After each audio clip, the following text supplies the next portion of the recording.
दोस्तों, मेरा नाम चेतन वर्मा है और आसरपुर एजुकेशन के यूट्यूब चैनल में आपका स्वागत करता हूं। मैं यहाँ पे आपको पढ़ाऊंगा मैथ्स और मैथ्स में मेरा टॉपिक है क्लास 6 का है संख्याओं की जानकारी। हम यहाँ पे संख्याओं की जानकारी लेंगे, उनमें पढ़ेंगे संख्याओं के घटते हुए क्रम में, बढ़ते हुए क्रम के बारे में। जैसे जो बढ़ता हुआ क्रम है उसको बोलता हूँ मैं आरोही क्रम, घटता हुआ क्रम है अवरोही क्रम। फिर इसमें पढ़ेंगे हम स्थानीय मान, फिर पढ़ेंगे संख्यांकन पद्धति। संख्यांकन पद्धति यहाँ हमारी दो तरीके की होती है। पहली होती है भारतीय पद्धति और दूसरी होती है अंतरराष्ट्रीय पद्धति। दोनों को हम डिटेल में पढ़ेंगे। उसके बाद आता है आकलन। आकलन का मतलब होता है अनुमान या अंदाजा। तो यहाँ पे कुछ रियल लाइफ प्रॉब्लम्स करेंगे इनको लेके, और फिर आएगी रोमन संख्याएं। फिर आपको पढ़ाएंगे रोमन संख्याएं। तो चलिए शुरू करते हैं विस्तार से। सबसे पहले मैं बताता हूँ संख्याओं के आरोही क्रम के बारे में। आरोही क्रम क्या होता है? आरोही क्रम होता है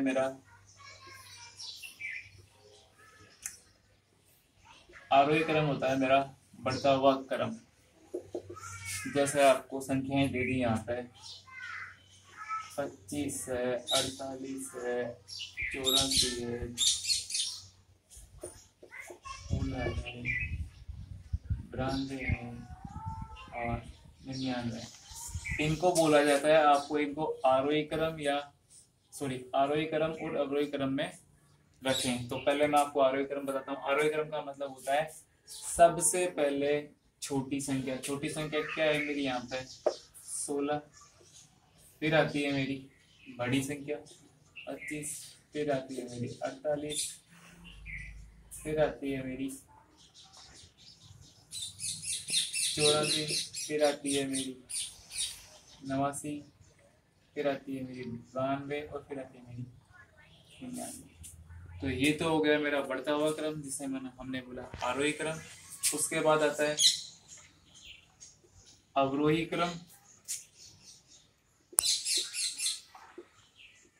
अवरोही क्रम होता है जस्ट इसका उल्टा। मतलब सबसे पहले बड़ी संख्या आ गई, फिर उससे छोटी संख्या, फिर उससे छोटी संख्या, फिर उससे छोटी संख्या, फिर उससे छोटी संख्या, ऐसे ऐसे चलता जाएगा।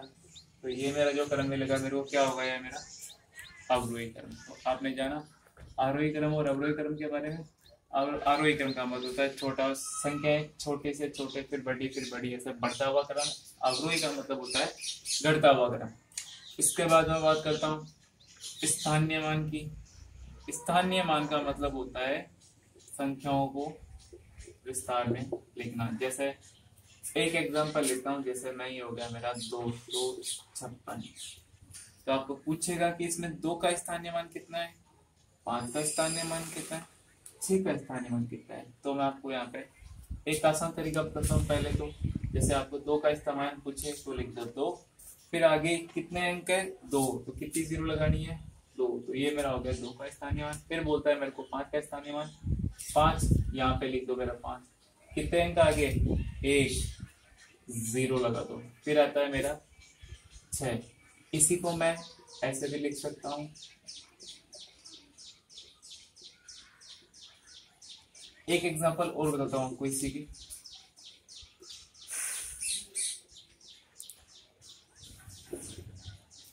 अब यहाँ पे बोले कि आपको 2 का स्थानीय मान बताइए। 2 का स्थानीय मान 2 लिख दो यहाँ पे। कितने अंक बाद में कितने अंक है 2, तो कितनी जीरो आ गई 2। तो 2 का स्थानीय मान क्या हो जाएगा मेरा 200। तो मैं यहाँ पे सबसे पहले लिख रहा हूँ 7 का स्थानीय मान। 7 के 3 अंक है इसलिए 3 0 प्लस 2 का स्थानीय मान लिखता हूँ। कितने अंक के बाद में 2, तो कितनी जीरो आ गई 2। फिर आता है मेरा 52, लिख दिया मैंने 5।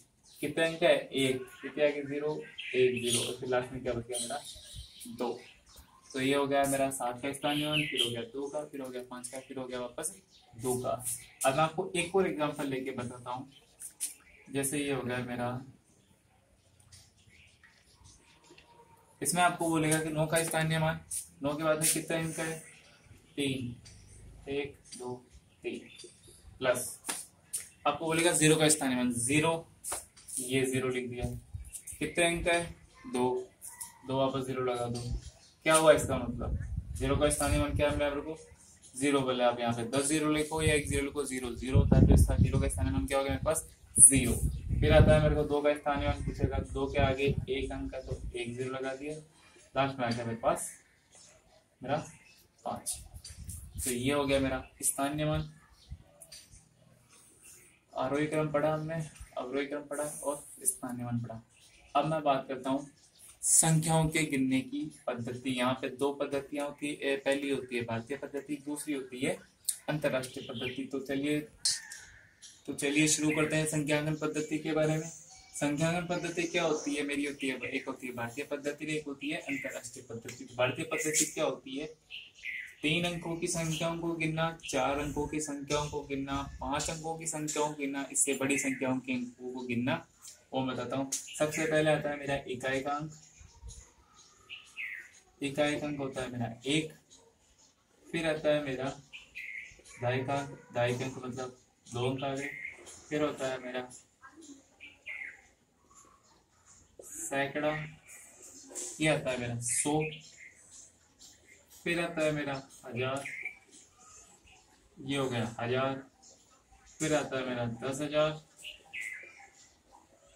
ये हो गया मेरा 10,000।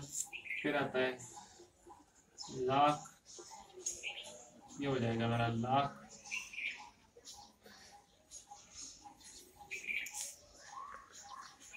ये हो जाएगा मेरा लाख। फिर आएगा 10 लाख।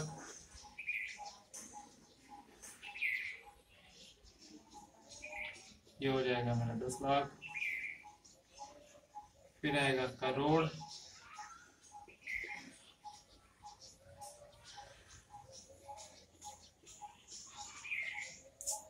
ये हो गया। ऐसी संख्याएं चलती रहेगी। चलिए अब मैं आपको संख्याओं को गिनना बताता हूँ और उनमें अल्प विरामों का प्रयोग कैसे करते हैं वो भी मैं आपको बताता हूँ। अल्प विरामों का मतलब जिसको आप कोमा भी बोलते हैं। अल्प विराम जैसे मैं आपको सिंपल सा एग्जांपल लेके बताता हूँ। जैसे ये मैंने ले लिया 256, ये हो गया 2 5 6। इसको गिनते कैसे हैं? सबसे दाईं तरफ से चलेंगे। अब दाईं से बाईं तरफ क्यों चलेंगे? ये मेरी दाईं तरफ हो गई। इधर से इधर आएंगे तो गिनने का नियम ये होता है, दाईं तरफ से बाईं तरफ क्यों रहते हैं। ये हो गया मेरा इकाई, दहाई, सैकड़ा। इसको सैकड़ा को यहाँ मैं बोलूंगा 100। तो ये क्या हो जाएगा 256। क्या पढ़ा जाएगा 256, 256। इसके बाद अगर मैं एक एग्जांपल लूं ये, तो ये हो गया इकाई, दाई, सैकड़ा। तो कितने 8 सैकड़े का मतलब हो गया 896। उसके बाद मैं लेता हूँ आपसे, जैसे ये हो गया मेरा 9000, ये हो गया। अब यहाँ पे हम अल्प विराम या कोमा का प्रयोग करेंगे। कैसा करेंगे? कोमा का प्रयोग ऐसा करते हैं, इकाई, दाई, सैकड़ा। दाई से बाईं ओर चलेंगे तो पहले 3 अंक छोड़ के फिर कोमा लगाएंगे, फिर बाद में 2 2 संख्याओं की कोमा लगाते जाते हैं। हमारे पास यहाँ पे 4 संख्याएं, 1 2 3 छोड़ के कोमा लगा दिया। फिर आ गया मेरी चौथी संख्या। अगर यहाँ पे मेरे पास मान लो जैसे ये 5 होती तो ये 2 अंक हो गए। फिर अगर मेरे पास यहाँ पे 2 संख्या है तो फिर मैं कोमा लगा जाता। ये संख्या मेरे पास है। अब मैं इसको गिनता हूँ, इकाई, दहाई, सैकड़ा, हजार। तो 9000, 8 सैकड़े, इसलिए 800। और फिर ये क्या हो गया मेरा 42। तो 9842। ऐसा ही अगर मैं इसी संख्या को थोड़ा सा आगे बढ़ा दूं, ये हो जाएगा मेरा, ये हो गई मेरी 5 अंकों की संख्या। इसको कैसे गिनता हूं मैं? इकाई, दहाई, सैकड़ा, ये कोमा लगा दिया।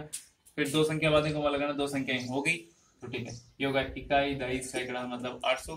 फिर हो गया 1000 और 10,000। तो ये कितने हैं? 10,000 मतलब 59,842। क्या हुआ?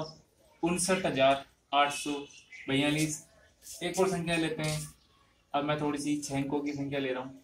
तो ये हो जाएगा मेरा,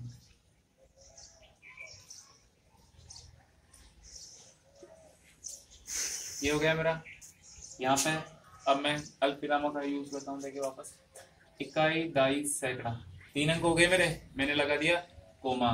फिर हो गया मेरा, ये हो गया 2 संख्या बाद कोमा लगा दिया। यहाँ पे कितना हो गया? इकाई, दाई, सैकड़ा, 1000, 10,000, लाख। तो कितना हो गया? 7,98,402। तो ये क्या हो गया मेरा? 7,98,402। इसी प्रकार अगर मैं यहाँ पे इसमें 6 और ऐड कर दूं तो ये मेरी क्या हो जाएगी? 67,00,000 98,402। तो ये हो गया मेरा संख्यांकन पद्धति। इसको मैं भारतीय पद्धति से गिनता हूँ। अब मैं बात करता हूँ अंतरराष्ट्रीय पद्धति के बारे में। तो मैं बात कर रहा हूँ अब संख्यांकन पद्धति की अंतरराष्ट्रीय पद्धति के बारे में। तो भारतीय पद्धति आपको समझ में आई। उम्मीद है आपको ये वीडियो समझ में आया होगा।